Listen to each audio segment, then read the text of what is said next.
Lombalgie commune. Il n'y a pas de prérequis pour suivre cette capsule, mais je vous invite à regarder le syndrome cervical aigu et chronique, les myélopathies cervicarthrosiques, les lombalgies symptomatiques, le canal lombaire étroit dégénératif et l'examen neurologique central. L'objectif sera de maîtriser les connaissances qui sont relatives à la lombalgie commune, afin de la différencier de la lombalgie symptomatique pour l'intégrer ensuite efficacement dans un diagnostic d'opportunité. Les lombalgies communes sont extrêmement fréquentes, car 60 à 90% de la population adulte en souffre ou en a souffert.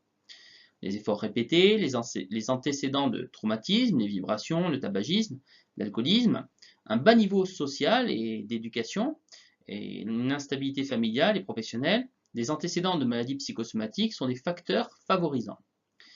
L'insatisfaction au travail est un facteur essentiel, augmentant la fréquence et le risque de chronicité.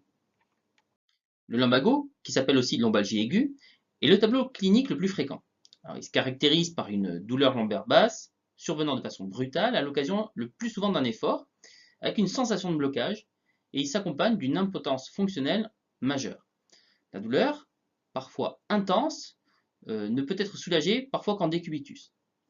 Les efforts de toux et de défécation sont souvent à l'origine de paroxysmes douloureux. L'examen clinique montre souvent une attitude antalgique en flexion du tronc qui peut aller jusqu'à 90 degrés, rendant les déplacements quasi impossibles.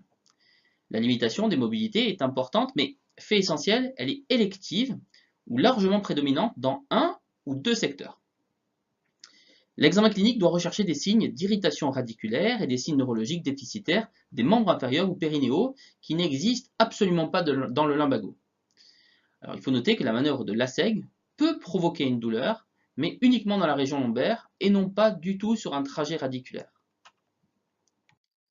Donc en pratique, on peut voir sur le tableau, sur les trois couleurs, quand est-ce que la consultation ostéopathique est possible, quand est-ce qu'il vaudrait mieux une consultation préalable, médicale, ou quand est-ce que la consultation médicale préalable est absolument essentielle. Donc globalement, si le lumbago est typique, et dans ces cas-là, on ne demandera pas de consultation médicale préalable à la consultation d'ostéopathie. Mais s'il existe des éléments pour en faire craindre une pathologie tumorale, infectieuse, évidemment, on ne prendra pas en charge le patient et on le redirigera immédiatement. Alors, l'évolution d'un lumbago, il faut savoir qu'elle se fait dans la très grande majorité des cas vers la régression en 3 à 5 jours. Des récidives sont cependant possibles immédiatement après le lumbago, alors que la personne avait bien récupéré.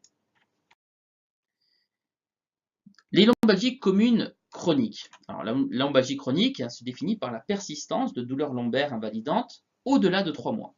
Alors, elle est rare, 5% des cas, mais c'est la forme grave de la lombalgie commune du fait de son retentissement socio-professionnel et économique. Elle survient le plus souvent chez des sujets aux antécédents de lumbago ou de lombosciatique, et tout cela à répétition. Donc, ces lumbagos ou lombosciatiques à répétition laissent persister une douleur lombaire qui devient permanente. Mais elle peut être inaugurale aussi, survenant progressivement sans facteur déclenchant. L'interrogatoire est évocateur de par le siège de la douleur, lombaire bas. On a un rythme qui est mécanique et son mode évolutif, à l'inverse du lumbago, entrave peu les activités. L'examen clinique est pauvre, donc on a des douleurs lombaires qui irradient souvent dans les fesses, parfois la partie postérieure des cuisses, mais on n'a pas de topographie radiculaire précise. On a une limitation modérée des mobilités, globale ou plus souvent élective. On a des points douloureux électifs à la palpation aussi. Alors la manœuvre de Lassègue réveille la douleur lombaire, comme dans le lumbago, mais il n'y a pas de signe radiculaire, en tout cas pas de signe neurologique en général. L'évolution spontanée est dans la grande majorité des cas favorable et il est important d'en avertir les malades. Il est exceptionnel qu'elle conduise à une invalidité marquée dans les activités quotidiennes. Donc, dans le cadre des lombalgies communes chroniques, on doit parler des lombalgies d'origine articulaire postérieure. Alors, elles font partie des lombalgies communes, mais elles méritent d'être individualisées du fait de certaines particularités cliniques et évolutives. Le syndrome trophostatique de la postménopause, qui est la forme typique, associant chez les femmes un excès pondéral, une hypersyphose dorsale et une hyperlordose lombaire par relâchement musculo-ligamentaire, entraîne une augmentation des contraintes à la partie postérieure du rachis qui est génératrice d'arthrose interapophysaire postérieure.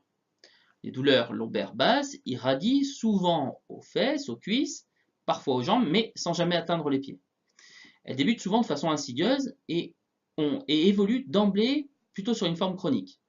Elles sont volontiers à type de brûlure, aggravées par les contraintes mécaniques et parfois exacerbées en fin de nuit et au réveil, tout simplement parce que le décubitus dorsal majore cette lordose lombaire. Alors l'examen clinique est généralement pauvre, il est fréquent de trouver dans le territoire douloureux un syndrome cellulomyalgique, on a une cellulalgie qui est douloureuse quand on fait une manœuvre de pincée roulée. Et on peut aussi retrouver des cordons qui sont indurés, douloureux, à la palpation des masses musculaires. Les lombalgies d'origine articulaire postérieure sont rarement responsables d'épisodes aigus hyperalgiques, mais elles ont une évolution chronique.